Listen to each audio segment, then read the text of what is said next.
Here's to love. Here's to honor. If you can't come in her, come on her. What? These kids, where do they come up with this shit? I got the world in my hands, the master plan, but I don't know why I keep calling, why I keep all of these girls in my shows. They loving me, but I don't know why I keep calling, why I keep calling you.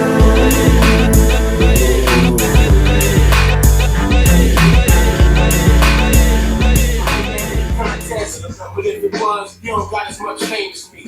I just state what it is, you play big, but you only got fans in the state that you live. The split dangerous. I got fans out the country, and we don't even speak the same language. I came that nigga overnight, can't change that. Now I'm known worldwide, nigga, you can blame. Smack contract signing, got me sitting where the planes at. That mean I'm in the clouds, nigga. Who that shit bitch, I'm in the house with her. And when she gone, I'm the house sitter. I'll sit her down on this dip, nigga, chill. Shit can get real. You are not a problem if dudes become one of the dudes that you kill. I'm crazy on the beat, bumping Machiavelli at first shit, nigga. I got crazy on repeat. And my main bitch waiting to see me. No Michael Cool Halls don't compare to this Adrian Benedetti. Bad boy is queen that you see when you see me. Skin glowing, hair wrapped like Nefertiti. Shout out Lord, gotta say yes. Shout out Yeah. Welcome back to the Convo Starters Pod. What's up, everybody? What's up, world? What's going on? I'm your host, Be Honest. And as always, you mean, I want to thank y'all for being here. Thank y'all for tapping in with us, keeping the convo going. You know what I'm saying? So, as always, like I said, I'm your host, and we're gonna give a shout out to all our unofficial, official sponsors. Shea by the Portier, everybody over at Nightcat. You know, get this drink. Stop playing with yourself. Shout out to everybody who at Pure Fuel, my man Doobie, Gilly, Wallow, everybody involved. Appreciate that. But first and foremost, man, it's the weekend. Let's get into it. Let's get it fucking popping. Oh, shout out to Royalty One Group, Lou Masella, you know, my man, appreciate it. Everything you've done. But we're gonna keep going because we're not gonna hold y'all too long. Like I said, it's a happy weekend. It's a Saturday. College football Saturday. Week 3 of the NFL. It's a lot of shit going on that we hate to get into. So I'm gonna just jump right into it because all right, we had Mr. Graves in the building. It's me and him rocking out today. Let everybody know. Listen, first off too, shout out to all my co-hosts. Shout out Buck Be Killin'. Shout out Mr. Graves in the building. Swigger Nation, he over there fucking with Briz Rothstein music, as you heard during the intro. Shout out Bobby Keys and everybody down at the garage. You know, shout out my man Mr. Hall. Keep it fucking pushing. As always. So we're gonna just jump right into it because this Sunday is gonna be some shit going down. There are nine. Let me repeat that. There are 9 winless teams in the NFL right now, okay? It's not gonna listen. Doesn't look good. Doesn't fucking look good, okay? But we have the Eagles and Saints at 1 o'clock. The Eagles need to win this game because that loss to the Falcons was ugly. The Saints are the hottest team. The Saints are the hottest team in the NFL right now, to some analysts and to some people's eye tests. But we'll see how that goes because, you know, Derek Carr and Dennis Allen, they got one coming. They got a bullshit game coming. But we'll see what happens with the Eagles because Vic Fangio, you need a defensive game. You need to have a game where the defense proves the offense doesn't have to do too much and you won the game. But we'll see how it goes tomorrow when Sunday comes. We have the Texans and the Vikings. Expect Houston to win this game, even though Sam Darnold has been shocking the shit out of people. Nobody knows that Justin Jefferson is actually going to play tomorrow. He should play. He's a warrior. He's one of those. He's one of those warriors. So he'll be there. But I still got Houston winning this game because, like I said earlier, I have Houston versus Philadelphia in the Super Bowl. So we have the Giants and the Browns. That's not a game to watch because the Browns should win. The Giants are one of those 0-2 teams I was talking about, one of those teams that need to get a win. The Giants look to be 0-3 tomorrow. I think they will be 0-3 tomorrow. You have the Packers and the Titans. The Titans from Tennessee are 0-2 as well. They might be 0-3 again as the game goes tomorrow because Malik Willis might be putting some on Tennessee's ass tomorrow. Pause. No Diddy, whatever Anyway, yeah. The Titans shouldn't take that. Sorry. Fuck it, right? Fuck it, Mr. Gray. Anyway, expect the Packers to be whooping Tennessee ass tomorrow with Malik Willis on a return. You have the Colts, who are 0-2. Shockingly, this is one of my surprise teams. The Colts are 0-2. They were my sleepers. They one of my sleepers going into the season. It seems like they're still asleep. But I expect Anthony Richardson and the Colts to get it together tomorrow. They will be taking on the Bears and Caleb Williams. I don't expect Caleb Williams to really do too much because he's going to be in awe of what Anthony Richardson is doing. So if I was you, I'd take the Colts if you're a betting man. Or a betting lady. Let's not get nobody upset. You know what I'm saying? Because God forbid. We have the Ravens. Mr. Gray, we have your Ravens tomorrow taking on the Cowboys. I got Baltimore. I'm not gonna lie to you. That should be the game where Derrick Henry lets everybody know he plays for the Baltimore Ravens, and the Cowboys should have signed him. But I digress. Anyway, they brought back Zeke Elliott instead of signing whatever. That's on them. That's on them. Like, you know, as most fans in the NFL feel, fuck the Cowboys, right? So that shit is crazy. You know, anyway, damn Dallas. Y'all should have had that. Listen, minus what one of my co-hosts think, the Cowboys should have had Derrick Henry. That's just out there. Everybody knows this. Dallas should have signed Derrick Henry when they realized Tony Pollard wasn't coming back. But it's Dallas. They do dumb shit. This is why they haven't won since '95. For 30 years. Oh, damn. 30 years. The Chargers will be taking on the Steelers tomorrow. This is going to be one of those games that you'll be so excited to see because both teams are 2-0. The Steelers, yes, the Pittsburgh Steelers with Justin Fields are 2-0. Shit is wild. Shit is super wild. But I'm happy for Justin Fields because he's showing that he actually can do the things people thought he can do in Chicago. So, Steelers are 2-0. Pittsburgh Steelers are 2-0. The Baltimore Ravens are 0-2. That is fucking crazy. The Cincinnati Bengals are 0-2. That's fucking crazy. You mean to tell me? Yo, this is some bullshit. Oh shit. Yeah, Mr. Gray. Buck, you not here, but we got your voice down pack anyway. Yeah, man. Pittsburgh is leading the AFC North at 2-0 right now, with the Ravens and the Bengals, who are really the favorites, don't have a win. The Broncos are another 0-2 team. They're taking on Tampa Bay tomorrow.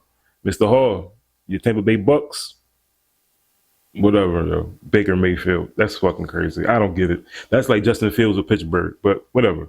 The Bucks take on the Broncos tomorrow. We have I got the Bucks. I got the Bucks because nobody's picking the Broncos. Not with Bo Nix. Sorry, Sean Payton. As good as a quarterback, I'm sorry.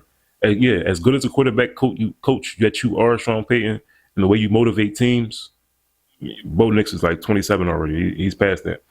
The Dolphins taking on the Seahawks.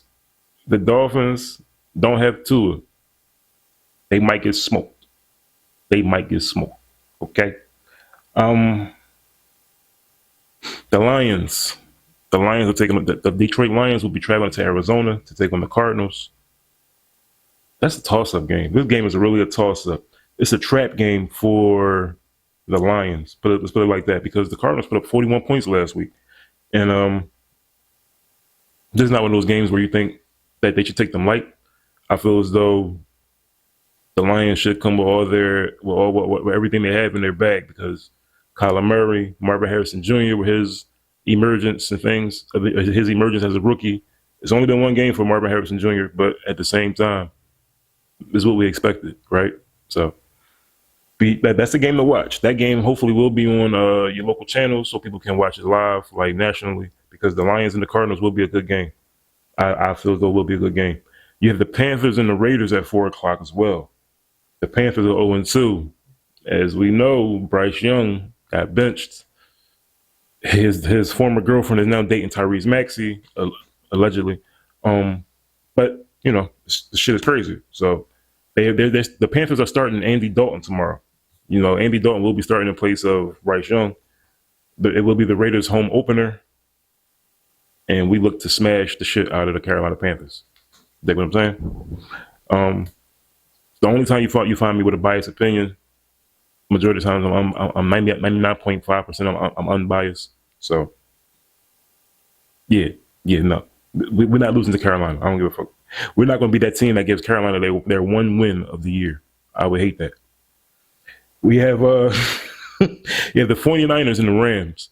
The 49ers are a team that is riddled with injuries, and it's becoming a hazard. Kyle Shanahan's offense is becoming a hazard because Christian McCaffrey originally had a ankle injury, calf injury. They changed it to an Achilles injury within the past year and a half.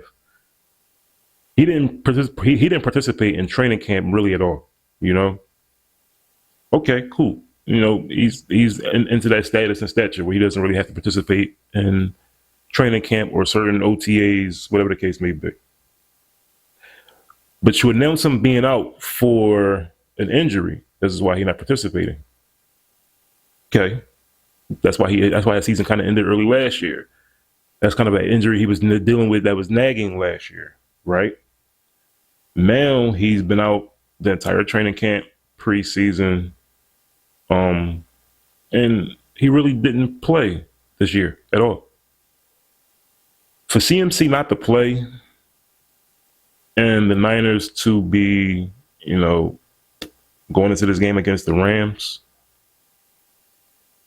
and now the Niners this past week have announced that Debo, it will be out for 4 games. He has an ankle calf injury type deal.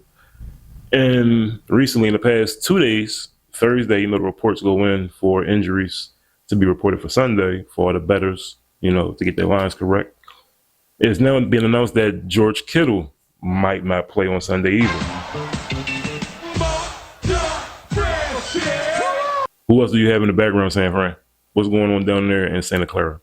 Because everybody shouldn't be having their calf, ankle, or Achilles with an injury. You know what I'm saying? Brandon Ayuk. They paid you all that money, brother. They're really going to throw you the ball now and depend on you to be that piece that carries them. Because like I said, no Debo, no CMC, and now no George Kittle. This is like this is crazy. This is going to be crazy. Brock Purdy is going to have to do some magician magic man shit, okay, to help them win this game. Because despite the Rams being 0-2, Matthew Stafford not having an offensive line, their defense being pretty much non-existent. Shout out to Mina Kimes. Wait a minute. Shout out to Mina Kimes as well from ESPN, because when you talk about the Rams, right? The Rams, as you can see in the first 2 games, like I said, bad offensive line. Matthew Stafford is just out there because there's no Puka Nacua. Cooper Kupp is now injured. You don't really have a running game because of the offensive line. Mina Kimes floated the idea of the Rams trading Matthew Stafford. To who? It's going to matter a lot whether or not you can get a little bit healthier, because they can't run their run game with this IOL, and Stafford certainly needs more protection. If they were to make that decision, then it's okay, what teams are we talking about? I want to pitch one to you guys. The Raiders? I'm just watching the first 2 weeks. That is a very, very good defense. Very good. Devontae Adams is still one of the best wide receivers in the NFL. Yeah. Brock Bowers looks like a dude. Yep, he does. Imagine Matthew Stafford. Oh I'm just throwing it out. I'm not. You don't like Devontae coming to LA? Oh, flipping it? See, Nah. Great job, Mina Kimes. Listen, she's a great analyst. She's a great writer. She knows her shit. So if you go get a chance or get one-on-one with Mina Kimes about football, be ready, because she's going to unload some shit on you. She's going to unload some shit on you that you probably didn't even know that you didn't even know somebody knew about the team. Great idea, Mina Kimes. And that's not just coming from a biased opinion. That's actually an unbiased opinion, because when the season started, I was just like, damn, we need a quarterback Don't get me wrong. I love Gardner Minshew. He's a very nice guy. He's a great quarterback. He knows how to manage the team very well. Aiden O'Connell is very young. He's still struggling. He has to learn the system. He has to maybe sit a year or two. He'll be maybe like a career backup that comes in like, Nick Foles and shit. He could be Jeff Hostetler for the young people, for people that's not old enough. He could be what Aaron Rodgers turned into behind Brett Favre. You dig what I'm saying? But to bring in Matthew Stafford right now, oh yeah. That's a great move for the Raiders, because in my own opinion, I was like, damn, we should call the Eagles for Kenny Pickett. We should call the Cowboys for Trey Lance. But then preseason started and these people played, and I was just like, we won't have a chance. So, but anyway, to the Rams. The Rams could actually win this game because of the Niners' lack of players on the field. But we will see how that goes, and we will see where this week takes us, because the Sunday night game will be the Chiefs and the Falcons, right? The Chiefs, who have lost Isaiah Pacheco, they are kind of like without a real dominant running game. They're without a real dominant pass game right now. Patrick Mahomes is doing what Patrick Mahomes does. Because nobody's seen Travis Kelce. Nobody's seen Travis Kelce. It's a joke going around that I've seen. First two weeks of the football season has happened. Nobody's seen Travis Kelce. He's been swiftly in and off the field every time. That shit I was just like, what? Who writes these jokes? That shit is hilarious, but that's crazy. We have the Chiefs and the Falcons, like I said, on Sunday, 8:00, Sunday night. Kirk Cousins and the Falcons got a sneaky win against the Eagles on Monday. That shit was crazy. Hey, just show it, Mr. Gray. Just show it, because pick up the first down, and this was there. Oh, it was right there. He picks up the first down easy. Saquon has to get back from that shit again. Okay, I know he will. Most people know he will. But my thing is this. This is where coaching becomes a key factor, because Nick Sirianni, in that first quarter, right? You went downfield. Why not kick a field goal, sir? He kicked the field goal. In that situation there, instead of throwing the ball to Saquon, you could have just ran the ball with Saquon and then went for it on fourth down, just for shits and giggles, whatever the case may be. But I said Nick Sirianni's on a hot seat. If the Eagles don't do well as the season goes on, even though they're my Super Bowl prediction, even though they're my Super Bowl pick and prediction of one of the teams to represent the NFC in the Super Bowl, Nick Sirianni could get fired for the decisions he's made and the decisions he doesn't make that benefit the team. So, anyway, Monday night football will be a doubleheader. You have Jacksonville, who is 0-2, traveling to Buffalo, okay, to take on Josh Allen and all his magical shit he got going on, because he don't have anybody either really to throw the ball to. Keon Coleman will be somebody as the years go on. He's not nobody you can plug and turn into a star right away. Keon is a nice person. He's has a great demeanor. He's a great kid if you hear him talk. But Josh Allen has to run and throw so Buffalo could win. So Jacksonville, this will be the game for y'all to get your shit together. Trevor Lawrence, they paid you. You're not playing like it. Doug Peterson, don't get fired again. Don't get fired again, Doug. This shit is not good. So the first game on the doubleheader. The second game will be the Washington Commanders taking on the Cincinnati 0-2 Bengals. Sorry, Chad. Sorry. My fault, Ocho. My fault. Yeah. Stay with me now, we baby. definitely staying with you, Ocho. But the Bengals are 0-2, and it's pretty clear why the Bengals are 0-2. You dig what I'm saying? You have people like Jamar Chase. Jamar Chase wants a new contract. He's 2 years out. 2 years. You know what I'm saying? But he wants to get paid because he see his colleagues, A.J. Brown, Devontae Smith, CeeDee Lamb. He see these people getting paid. He feel like he should too. Not saying that Jamar Chase shouldn't get paid, because everybody deserves to get paid for the things they do, right? Jamar Chase has an attitude to where like he kind of reflects T.O. right now, and it's not good. The problem is T.O. will still come to work and do his job. Jamar Chase has done that, but you can see Jamar Chase's attitude on the field like, I'm not running this route. If he throw me the ball, so what? But then at the same time, he has a brotherhood with Joe Burrow that he can't make Joe look bad either. So it's no T. Higgins. It's no Tyler Boyd. Joe Mixon's in fucking Houston. Dog. Yeah, Pat. That's a dog. Pat Mack. Yeah, Joe Mixon. Dog. Dog. As you say. Dog. So yeah. Joe Mixon, he's gonna be the reason to me why Houston goes to. He's that missing piece that Houston needed last season to carry them, which he's a running back. Facts. This shit is too easy. This shit is too easy, Mr. Gray. The NFL is gonna be a crazy week this week because, like I said, it's week 3.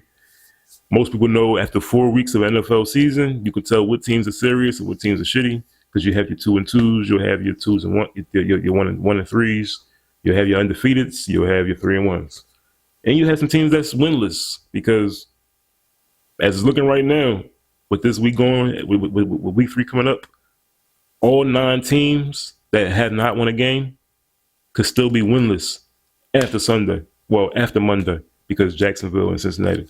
But we can go into we could be looking at a week 4. And 9 teams are 0-3. But